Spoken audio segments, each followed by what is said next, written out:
Hello guys, what I'm going to show you today is how you can use Revolut in a different currency.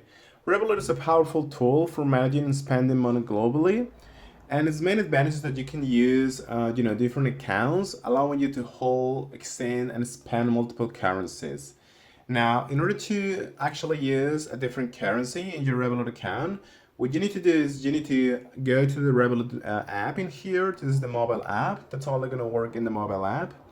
And now I want to go to the home screen below your main balance, as you can see in here, and just click on this three dots menu and just click on add a new account.